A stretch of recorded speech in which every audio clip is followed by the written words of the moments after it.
Shalom, and welcome to another Red Judaism rant from the channel that Luciferians hate. Red Judaism denounces bigotry of any kind while promoting Sar Hafanim with Melav Malka and Mishnaic theology as essential to Messianism. If you're sympathetic to the cause, hit the like and subscribe notification bell, or even join our channel if you like. And you can also study the Red Judaism website. And if you have any questions, you can send an email to redjudaism@gmail.com. This particular podcast is on the Moorish Zionist Temple. And I have with me in the studio today a couple of guests. So let's say hello to everybody.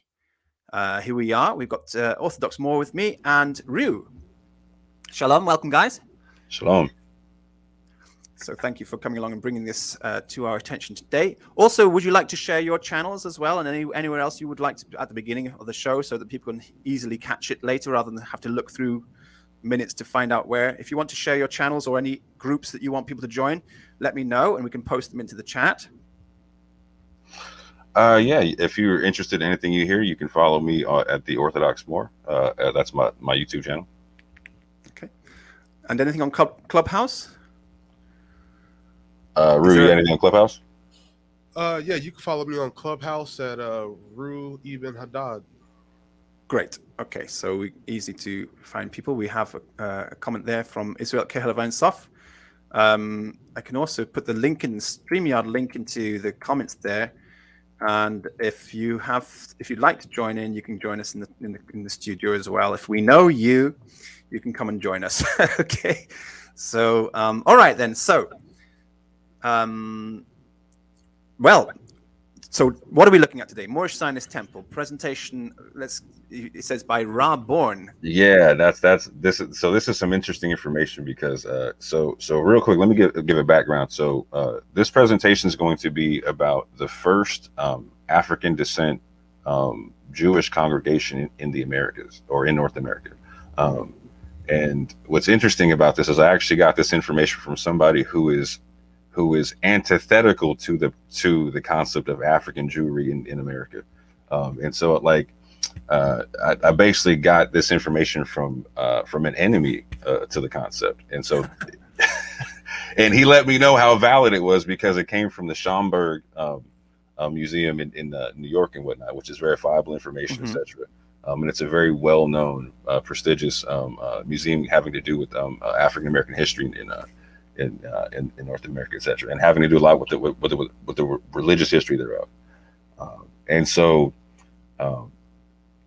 because I was looking for information about the Moorish Zionist Temple for the longest time because I kept reading about them in books, but there wasn't a lot about what they practiced and whatnot. And so information from this presentation actually led me to a lot of newspaper interviews that they had back when they were around. They existed from 1899 to roughly like 1929-ish. Wow. And they had a lot of interaction with Jewish newspapers in New York and whatnot. So there's a lot of actual documentation in terms of what they were doing, what they believed, et cetera, et cetera, et cetera. And so this is just a quick presentation to kind of introduce people to that history and also to the concept of African American Anusim, in the sense to where there were historical Jewish populations in West Africa that were forced to convert to Islam, Christianity, etc., and did also ended up in the Americas via the slave trade.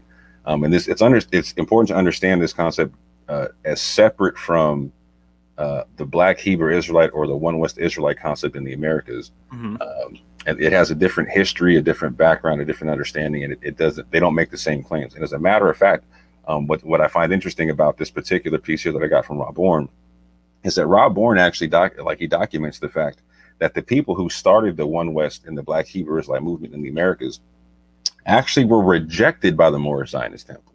They wanted to become rabbis in the temple, and they were told that they weren't made of the right stuff. And so they were rejected by the Moorish Zionist Temple. And then they went and started their own thing. And so this is actually like a very important thing to understand, because when people like Rue and myself are having conversations in Clubhouse and we talk about that we're of African descent, but we're also connecting to a Jewish identity. Yeah. The immediate thing to connect us to is the Black Hebrew Israelite movement in America. And we're trying to draw a clear distinction as to what we believe, how we see things, our history, our narrative, and what we connect to, etc. Yeah, I think the Black Hebrew Israelite movement is very focused on what I call on this channel Hebrewisms, without necessarily being focused on the rest of the religion. So the Hebrewisms would be like the trappings. There may be the tzitzit, the peyot, maybe some kind of outwardly appearance side of things, as if it's like a culture, but without actually maybe the core philosophy. Am I right? Yeah, and with a lot of racism attached to it as well. Right. Okay. So they've lost the core. They've lost And the core philosophy. it's anti-Semitism as well. So that's very sad. That's very sad. Very, very much so. And this group you'll see when I go forward and is very the opposite to that concept, where the Black Hebrew Israelites and the One Westers, they separate themselves from world Jewry. This group is trying to connect themselves not just to African Jewry but world Jewry altogether, and called everyone their brothers. European Jews, Jews in India, Jews in Abyssinia, Jews in America, etc. Very good. I have an interest in non-denominational Judaism, so yeah, I'm very interested to hear more about this. Then you'll definitely be interested because they use that same exact term in here. Oh wow! Yeah, exactly. Yeah, I thought you'd find this interesting. That's interesting. Okay. So let me just get into this real quick. So the Moorish Zionist Temple was the first so-called Negro Jewish congregation in the United States and was founded in 1899 by Rabbi Leon Richelieu. He was claimed to have been born in Ethiopia. Now, I need to slow this down for people because at the time in America, Ethiopia is being used as like a slang term for all of Africa. Right. Rabbi Leon Richelieu was actually born in Cairo, Egypt, and that'll get specified later on in the presentation. Yeah. I've come across references, I can't remember now, where Kush, or Ethiopia, was actually being used to refer to West Africa. I've come across references like that. I think, I'm not sure if I can remember exactly which part it was, but and I'm not entirely sure, but I have come across that. Yeah. So Richelieu's temple was known as the Moorish Zionist Temple. The members of his congregation were both Negro and white. Richelieu received his ordination from 3 recognized rabbis in the United States, although he never applied for membership in the New York boards of rabbis. The most interesting part of Richelieu's story is both Rabbi Josiah Ford, or Arnold Ford, etc., and Wentworth Matthews were members of his congregation. When they approached him and asked to become rabbis, he turned them down. He said that neither was fit to be a rabbi. So these are the people who are credited with starting the Black Hebrew Israelite movement in the Americas and whatnot. And so people need to understand that they tried to go get ordained as rabbis through this temple, and then were told, no, you're not you're not fit for this kind of thing. They probably didn't know enough halakha, I suppose. Yeah, and again, they have a racist tint to their doctrine and whatnot. Even that early on, is it 18? Oh yeah, again, their concept with Ford and Matthews and all that, they run with the concept like that white people are inherently evil, etc., etc., etc., and that white Jews would kind of go along with that concept, right? So it's a very unrighteous way of looking at things, right? Yeah, no, that's not the. I mean, some people get angry when I say this, but this is actually a fact. Judaism is and always has been supposed to be colorblind, because it's a constitution. It's something which holds us all together, regardless of who we were or where we come from. From the beginning, Moses had a wife who was a Cushite, so we're not supposed to be bothered about the color of the skin. The identity comes from our observance of Torah. That's what makes us Jewish, nothing else. Yeah, you can see at the beginning of the nation, people started as a mixed multitude coming out of Egypt, and it's documentable that Egypt wasn't homogenous at the time. Like, there was a big mix of people there. I remember seeing the hieroglyphs with people from Libya who looked white, and people from Kush who were very dark, and then the Egyptian were almost like a middle dark brown. And then you had the Asiatics, who were another kind of light, another tone of brown. So they had quite a lot of different. It's interesting because this is ancient Egypt, and you think that there should have been some kind of, but the white people were from somewhere to the west of, I think, Libya. I think they were called Libyans. So it's quite interesting. But yeah, it was a multicultural place. well, not necessarily cultural, but multi-ethnic. I'm going to add Yuri to our group here as well because he's just joined in. Okay, and for please people who don't continue.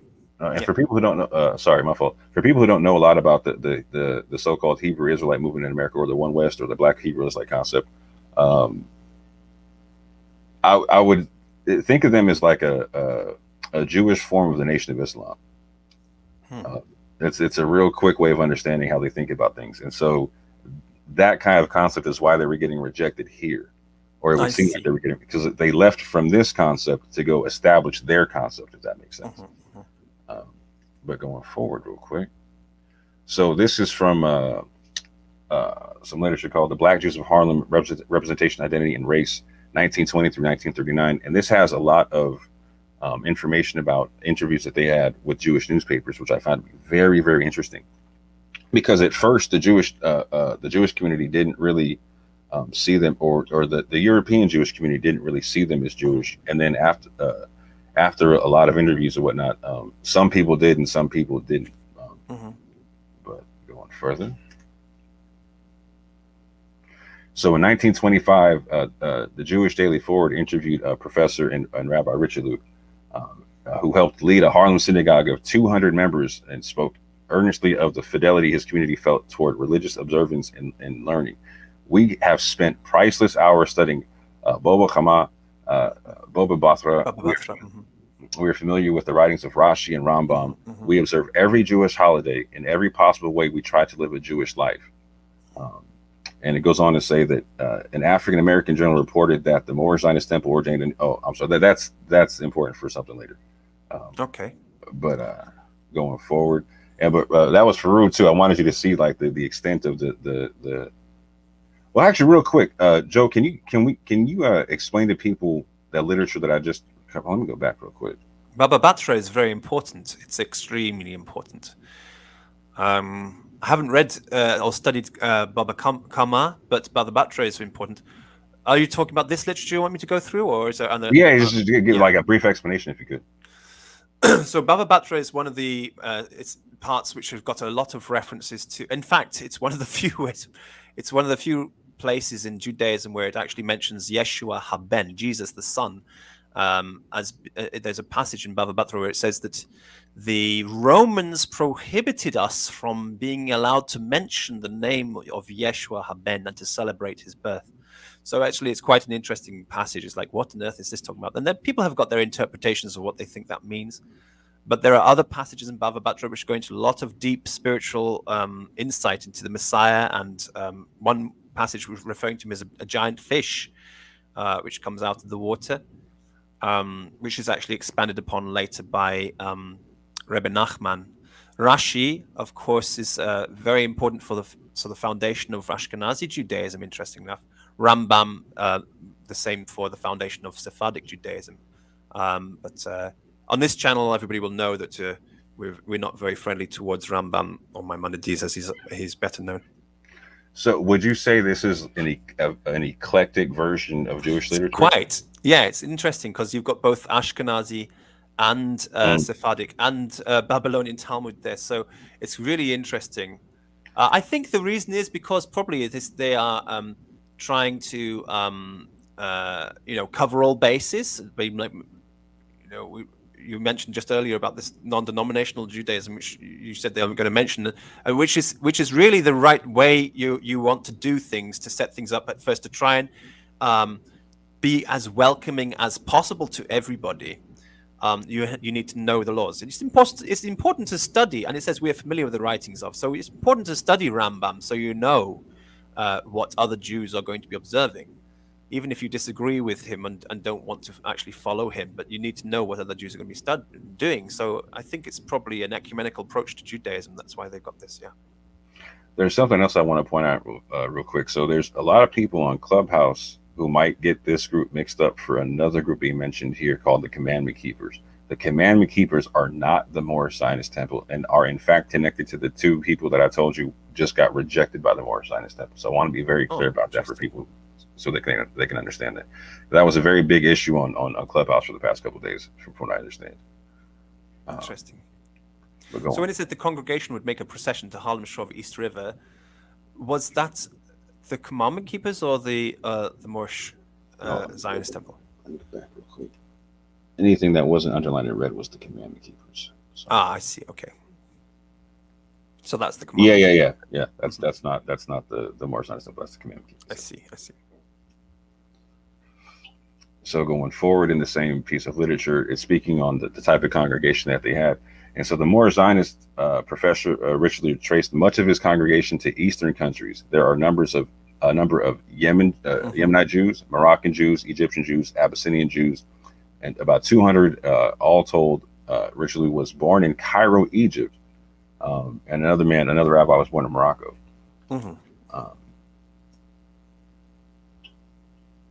And this is from a Rabbi Mordecai Herman, who's actually painted in a mural in Jerusalem.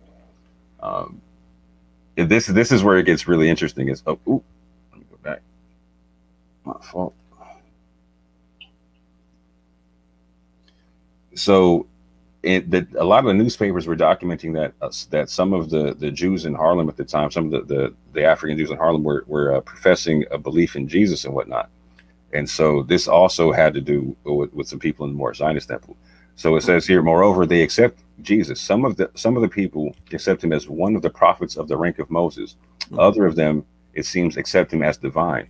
Moorish Zionist. Actually, no, those two are not mutually exclusive. The rank of Moses means this is actually what distinguishes real Judaism from others, because in Judaism, we've got this tripartite Messiah, that Messiah ben Joseph, Messiah ben David, but also Moses is the third part. So understanding him with the rank of Moses, meaning the one like Moses, is actually a specifically Jewish point, recognizing him as the one like Moses. Remember, Moses was said to be like Elohim, and Aaron was said to be like his prophet in the Bible there. So it's not actually excluding one from the other. Mm-hmm. It goes on to say that Moorish Zionist Rabbi Herman, Rabbi Mordecai Herman, again, I'll show a picture of him in a second. And he's very interesting because he speaks on pre-state Zionism, etc.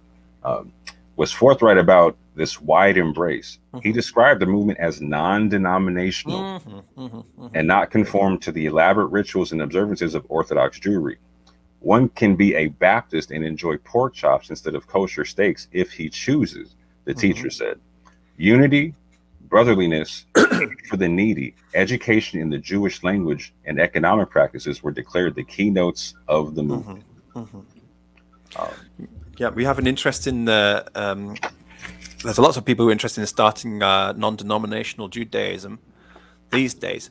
But we would say we have to try to be as accommodating as possible. I mean, yeah, okay, if you want to be a Baptist and enjoy pork chops instead of kosher steaks, that's okay. But we're going to have to find a way that we don't exclude those who want to observe more halakhic and kosher practice. So that's why the Shabbati approach is maybe quite useful, because it means on Sabbaths and Yom Tovs, then you will do something more kosher to accommodate those who are religious. But then on the other days of the week, you have your pork chops, so that because the religious will not be attending on the other days of the week, you see. So we have to try and find a way to include and embrace everybody. So yeah, it's very interesting that somebody was already thinking about this way back then. Yeah, and so this is what they looked like back in I think 1921ish. It's a mixed congregation. They use a mixture of Hebrew and, I believe, Yiddish, etc. They were fluent in both, etc. And that's Rabbi Mordecai Herman right there with his hand up, wearing the misnefit in the shawl, etc. Now, we were talking somewhere in another group recently about the fact that there were Ashkenazi Jews who bought slaves in order to free them.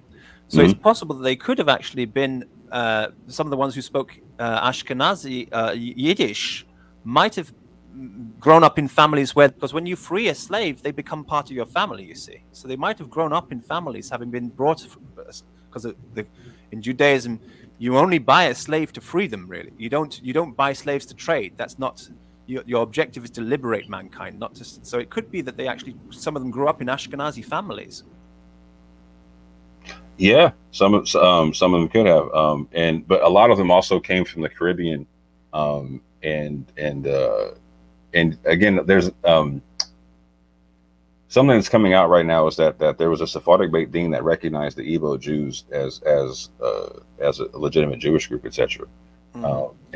Something that's proves out in genetics is that roughly 80% of the African Americans in the Americas have some genetic connection to the Igbo, etc. That's very interesting. I'm just what year are we talking about when that picture you just showed me again? Was that 1920s? Did you say? Yeah, 1920s. Yeah. And when is it? So is it possible? I mean, how long ago? Because I don't know American history. I don't know it. So how long ago was it that that slavery was abolished in the United States? Before 1865. 1865. So the oldest people in that picture could have been from families which were liberated by Ashkenazi Jews. Then maybe the oldest man there might have been, because you mentioned speaking Yiddish. It's just quite fascinating to think, there was a lot of people who learned Yiddish. Who taught themselves Yiddish. Yeah. Colin Powell spoke Yiddish. I remember he actually speaks Yiddish. I remember that, and I think Satchmo he actually spoke a little bit of Yiddish too, because of something to do with his background as well. There are a lot of synagogues in the slavery areas. They wouldn't allow black people, air quotes, to join the synagogues, but they would allow Jews to join the synagogues, right? And so we have instances to where there was actually slaves who came from places like East Africa, etc., in Madagascar, who came from Jewish people or whatnot. And so very much like what you were talking about, like they come through speaking Hebrew, know all the laws, etc. They're like, oh, you're Jewish, we can't, and they start being able to practice in the synagogues and whatnot. That happened more often than what people understand in this country. And so, as a matter of fact, this is something I want to show people in terms of, like, when he says you can be a Baptist, right? So the last time I was on this channel, I did a presentation. I'm gonna stop sharing screen. I'm gonna share real quick from something else real quick. I gotta find it. Here we go. So I was talking about the first African Baptist church and their connection to Ethiopic peoples, etc., etc., etc. And so, real quick, this is a synopsis of what their form of Christianity looked like, and this is from their documentation, from their mouths, going back prior to even the end of slavery, during like the plantation days. This comes from their oral tradition and whatnot. So they were praying 3 times a day, facing the east, standing, bowing, and prostrating like they were Daniel, right? They had first harvest festivals, aka crop suppers, that they used to have. They had ring shouts to where they would dance in a circle to a specific rhythm and whatnot, and they had a bunch of religious songs that they sang. And this is in line with the concept of Chagag, right? Or the name for actually having the feast and whatnot, and how it can be lined up to the concept of circumambulation, or dancing in a circle, or having a procession, etc. At the age of 12, they went on a process called seeking, to where an elder would teach them the ways of the religion and how to go pray 3 times a day facing the east. And they would have to go. They would be taught this prior to baptism, which would be their full acceptance into the congregation, and they were no longer allowed to be a child after that. They had river baptism with processions, songs, prayers. The tide had to be going out when they were baptized, etc. They had a tradition of they called them bad luck foods or unclean foods, to where they couldn't eat certain fish, they couldn't eat the rabbits, right. They couldn't eat chickens that were sacrificed to the voodoo gods. They had a separation of the sexes in their church house.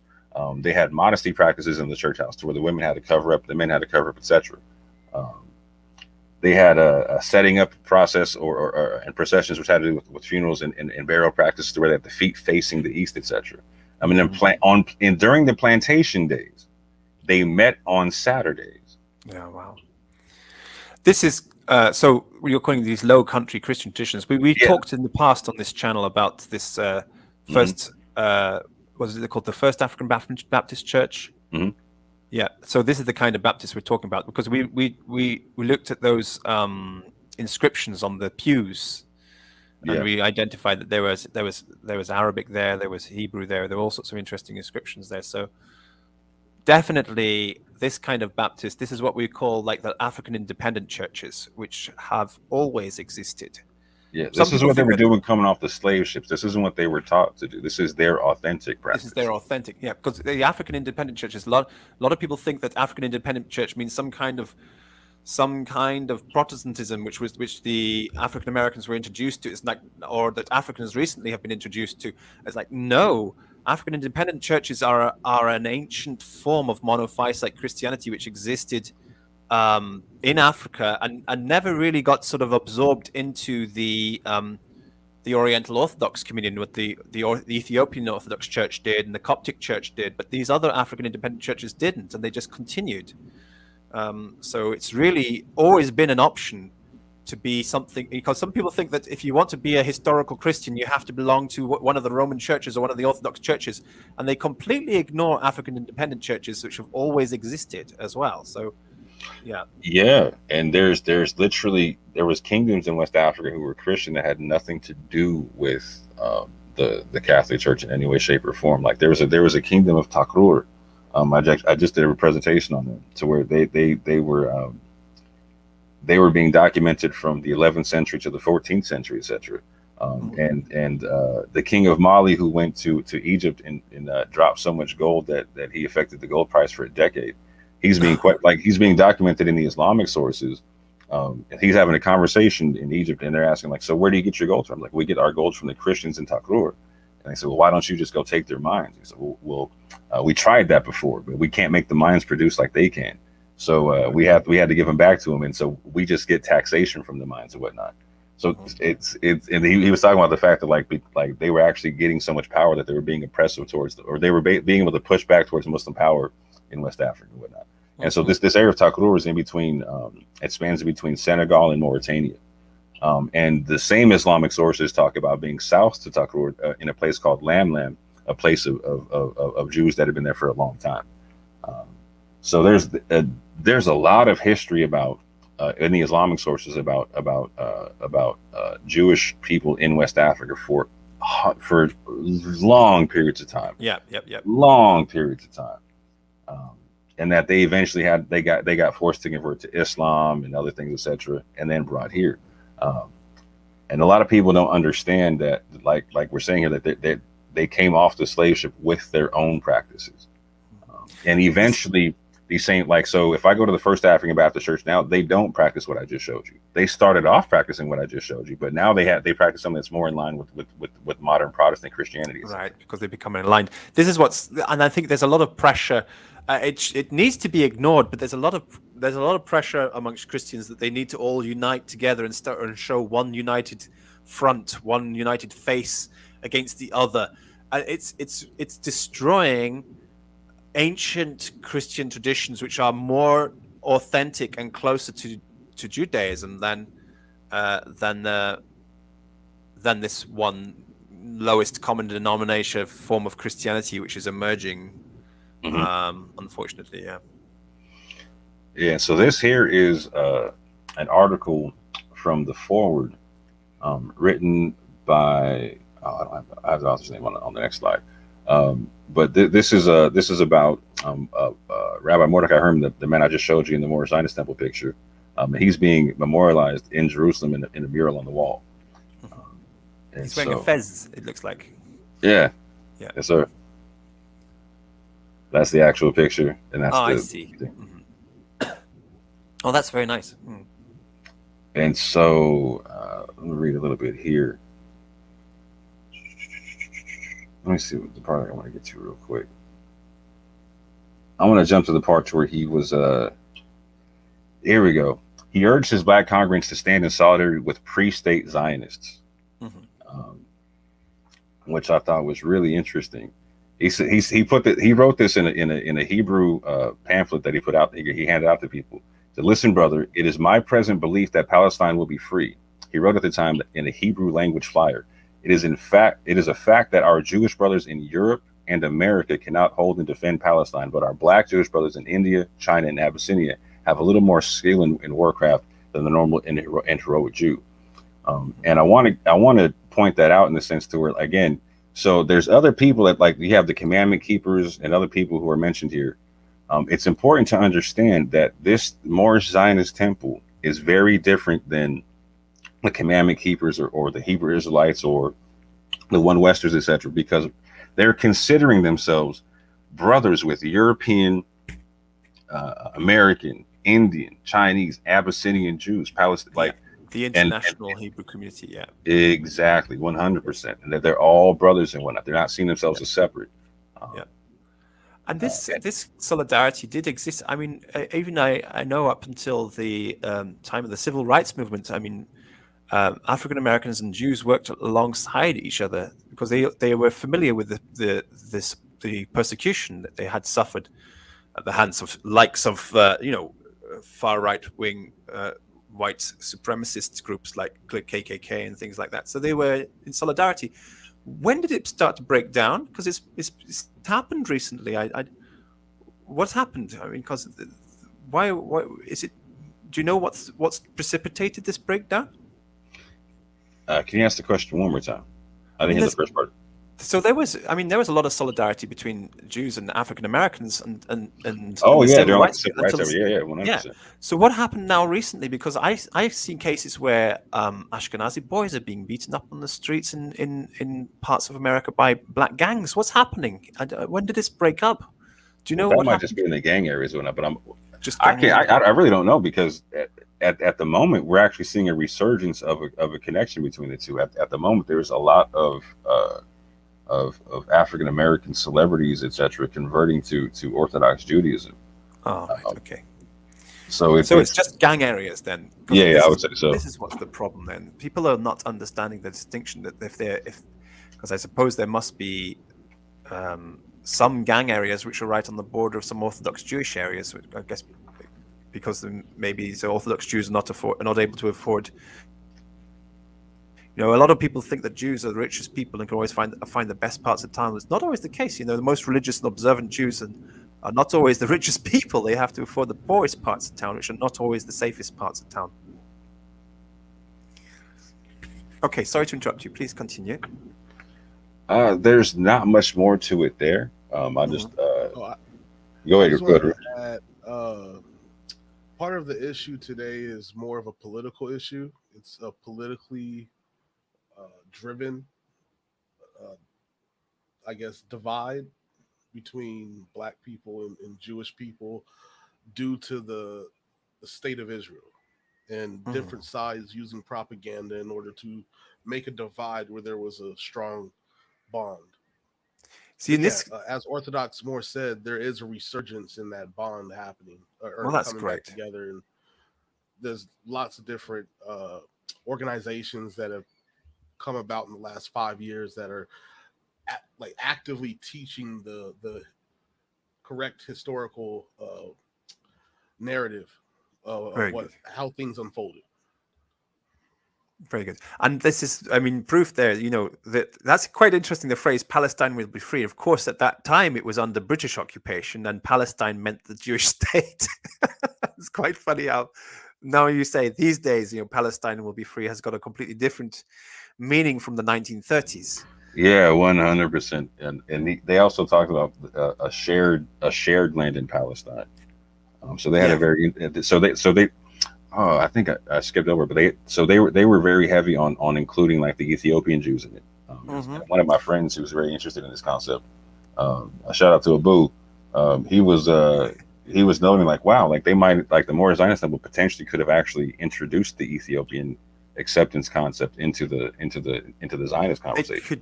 It could be, because they are a fully integrated part of modern Jewish Israeli society. So it could be that's where it has its roots in. That's fantastic. So what were your thoughts on how they were portraying the? I didn't see any problems. I thought it looked all very Jewish to me. I mean, I was expecting to see something unusual. I saw just that's Orthodox Judaism. I didn't see anything not. I mean, the idea, as I said, it's non-denominational Judaism. So, but at the end of the day, if you're trying to find a way to accommodate all groups of people who are sharing in the Jewish story, and I've talked about this before. If you're looking for non-denominational Judaism, the lowest common denominator for Judaism is are you involved in keeping the Jewish story alive? Yes, then you're part of it. And if the answer is no, then you might still be part of it because you might be like Haman or one of Pharaoh or something like that, the enemy. So you might still be included, but the end of this day is if you're actually included in helping the to preserve the chain, to keep the chain going on, then you are included, and that we have to find a way to accommodate all such people, whether they are children of Noah or whether they are Cohens who are wanting to keep a very kosher lifestyle. So we have to find a way to incorporate them all.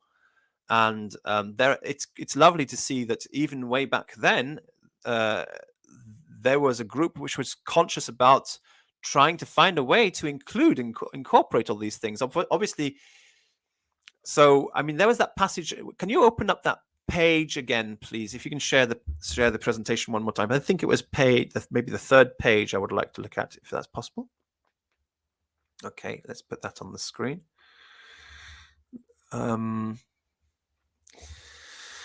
It might have been, no, not third. It's going to be after that. If you can keep on scrolling down the side there so I can see the pages. Okay, well, yeah, click through, and not this one. Let's have a look at that. Non-denomination conform. Right. So if he chooses, the teacher said, unity, brotherliness, aid for the needy, education in Jewish language and economic practices were declared as keynote at the moment. I don't see anything. Non-denominational and not conformed to the elaborate rituals and observances of Orthodox Judaism. It's not necessary to be conformed to the elaborate rituals as long as you have made accommodations for. This is the only passage I would say which was maybe a little bit might be a little bit alarming to some people without a comment. So we need to put a comment on this. But not conform to the elaborate rituals. I mean, I talked about this just last Friday. Or was it Friday? Yeah, before we had the Shavuot, the Jewish festival of Pentecost, over the weekend, and just before Shavuot, I basically I mean, it's still up on my Friday show. I just basically described a form of observance which was not conformed to the elaborate rituals and observance of the Orthodox Jewry, but was actually still ticking the boxes for Orthodox Jews who were who want to be, ticking the halakhic boxes. And I was encouraging people in their houses to open up their houses as a place of worship and gathering for Shavuot, for Pentecost. And I was saying basically just do the blessing for the day, do the discussion of the Ten Commandments, do the Yizkor prayer, and finish off with a Havdalah. And that was basically it. It ticks the boxes, but it's by no means conformed to the elaborate rituals and observances of Orthodox Jewry. So just because something is not conformed to such elaborate rituals, it doesn't mean that it's actually nevertheless ticking the right halakhic boxes. So I don't see an issue with that either. I mean, that's exactly what I was doing and encouraging people to do just last Friday. People might look at this and say, "Well, wait a second. No, pork in a synagogue, pork chops in a synagogue. This is distasteful. This is bad taste. Synagogues have to be at least somehow, kosher." I don't see if it says this is in the synagogue. It's just saying you're welcome to your practices. If you want to enjoy your pork chops instead of, that's no problem. I imagine that in the synagogue, gatherings on Sabbaths would be kosher, because otherwise you would be excluding some people. But as long as they're kosher gatherings in the synagogues on Sabbaths and Yom Tovs, then what you do at home is up to you. It's nobody else's business. It's like the same rule applies when you open up the synagogue for services on Yom Tovs, and people who are Orthodox Jews are not allowed to drive on Sabbaths, but they might be driving to the synagogue on Sabbath. What is the halakha on this? It's actually none of your business to be concerned about how they get to the synagogue. That's not our business to be concerned about it. What's the important thing is that in the synagogue they're not lighting a candle or for on a Yom Tov or a Sabbath, or actually you can light a candle on a Yom Tov from a memorial candle, but you can't light a candle on the Sabbath, for example. So as long as you're not igniting something on the Sabbath, no problem. What you're doing outside of the synagogue, it's up to you. It's nobody else's business. So I think this is really, I don't see any issue with it. It looks completely, non-denominational Judaism. That's what it looks like to me. I mean, we're talking about this a lot these days. People are talking about non-denominational Judaism, and that looks like non-denominational Judaism to me. So I'm impressed. That's what's up. Rue, what are your thoughts?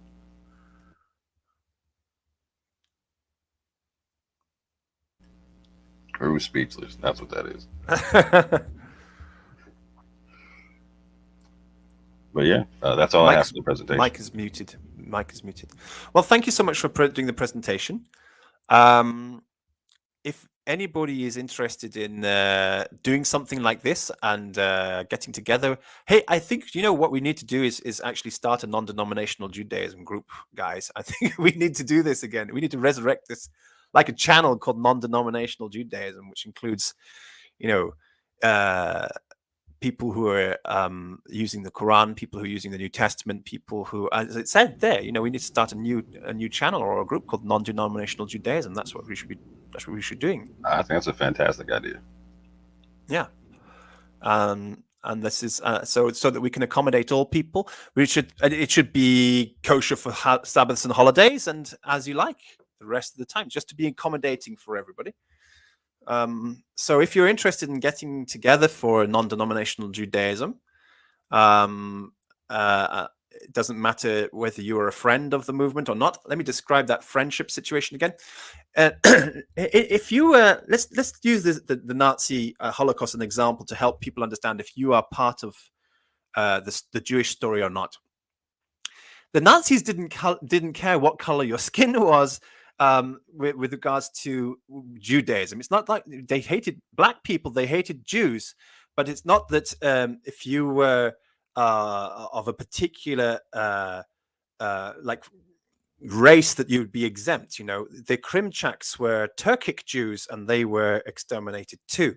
What they didn't like was Judaism. Judaism was the thing which they got upset with. Of course, they didn't like blacks, and they didn't like homosexuals as well. And there are various other groups which they didn't like. The modern Nazis love homosexuals, but the old days Nazis, Judaism was the problem. Now, if you were there were the biggest portion of people killed were the Jews. Now, if you were your father was Jewish, but your mother wasn't Jewish, then you're not considered Jewish by Orthodox Jewish standards. But you're Jewish enough for the Nazis to go into the death camps, and they didn't care if you weren't halakhically Jewish. If you weren't Jewish at all, but you were helping Jews to survive, to escape, as happened in Bosnia. I remember cases of Muslim women helping Jewish women to escape the Nazis.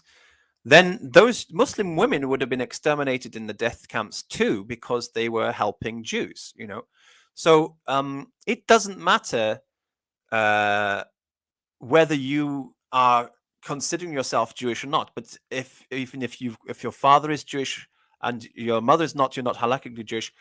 If the Nazis would have put you into the death camp too, because of your friendship towards Jews or Judaism, or your connection towards Judaism, it's because they were afraid that you were somehow going to perpetuate the Jewish story.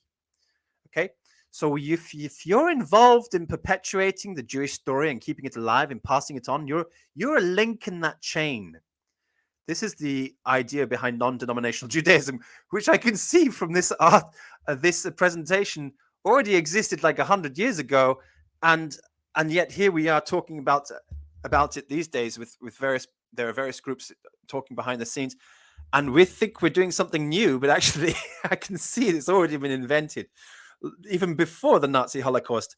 If you're a link in the chain, doesn't matter if you're a Baptist who likes your pork chops, excuse me, or you are a halakhically Orthodox Jew, or you're just a friend of the Jewish community, you're part of perpetuating this story, and you should be welcome in our group. We would like to welcome you and say hello. So if you're interested in non-denominational Judaism, then get in touch. Send an email to redjudaism@gmail.com, or you can send an email. Orthodox Moor, do you have an email that people can send to you? The Orthodox Moor at gmail.com. The Orthodox Moor at gmail.com. Yuri has. Have you put a link into the chat there, Yuri, for anybody if they want to contact you a different way? Are you there, Yuri? Yuri's mic's not on. Ru, are you there? Yeah, I'm here. You're both either. Do you have other ways for them to contact you if you would like to let them know? Yeah, you can reach out to me at rwsmth@protonmail.com. Great. Proton Mail. Yuri, do you have anything you'd like people to reach? You can speak in Spanish if you want, or any other language. Are you there, Yuri? I can't hear you. Your mic is switched on, but I still can't hear you.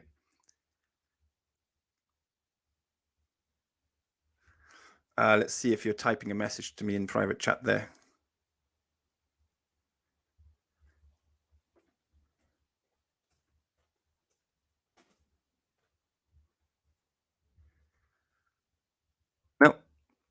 No, that's not working. Well, anyway, Yuri speaks Spanish. So if you want to contact write to us in Spanish, we'll put you in touch with him and he'll be able to help you as well. Okay, so let's have a look at some of the comments and questions here. Just go through a few. We've got some greetings and shaloms there. So we've got the Israel Kehalavan Saf, shalom. And Damian Kuzmich is saying shalom and a Vulcan sign. Shalom to you too. The Vulcan sign is also the priestly Cohen blessing. We have a shalom to Shari Anaya. God bless you. Thank you for coming along. And Vince Clortho, famous from the Ghostbusters. Shalom to you too. Welcome. And automatically generated translation English can be on, please. Okay, you would like me to switch on? I will as soon. I think we have to wait 24 hours before I can switch that on, but of course that'll be possible. And Ru is saying shalom, so I'll put that up there because I like the picture. Fuzznabs, shalom. The non-denominational Judaism designation perhaps is equal to Judaism as a movement. This allows the narrative through covenant in suffering in motion towards the messianic kingdom, Taurat Adom. Taurat Adom, if you're not familiar, it means the approach we use to reach out to the lost Jews or the lost children of the house of Israel, lost sheep of the house of Israel. The way to bring them back is sort of gently coaxing them back is called Taurat Adom. This is what Jesus of Nazareth did, rather than going out and bashing them on the heads and saying, you're not observing Judaism properly, naughty children. That's not the way you do it. You do a Taurat Adom approach. That's how we do it. Here's a Discord group invitation. Thank you for that, Ru. That is valid for 7 days. Shalom to Eliab C. And we do have a comment there. Yuri is apologizing for his audio being not working, and he's given the email address gamalielnasi@gmail.com. You can contact if you want to write in Spanish, and he's put that there for you as well. Gamaliel Israel Kahelevansof has got that there too. gamalielnasi@gmail.com, and also on TikTok as Yuri_Nara if you want to contact us in Spanish. So let's get together and see what we can do with this non-denominational Judaism as resurrection of this great movement, which was, I suppose this is the earliest documented references we have to a non-denominational Judaism. I mean, it's in Harlem, so there's we don't know anything earlier than that, right? Not that I know of. Not that I know of either. So unless we count Jesus of Nazareth, this movement, we're basically so it's Jesus of Nazareth, and then it was Harlem. So here we are again, 100 years later. Let's try it again. Let's try to see what we can do to kick something off with this. That would be great. Oh, we have some more shaloms. We have a NG Joss says shalom from Australia, and they're Hin. Okay, thanks for coming along, Hin. Yeah, you can also come along, Hin. This is Indonesian friend of ours from Australia, is also welcome to join in with the non-denominational Judaism project. So let's try and kick that off and see where it goes. You know, and you never know. Might end up with 100 million of members. You never know. All right, then. I hope you found it all interesting. Any closing comments, gentlemen? Thank you for letting me come on and give the presentation. No problem. You're always welcome. Okay, God bless you all. Hope you found it interesting. Get in touch. All right. Shalom. Bye-bye.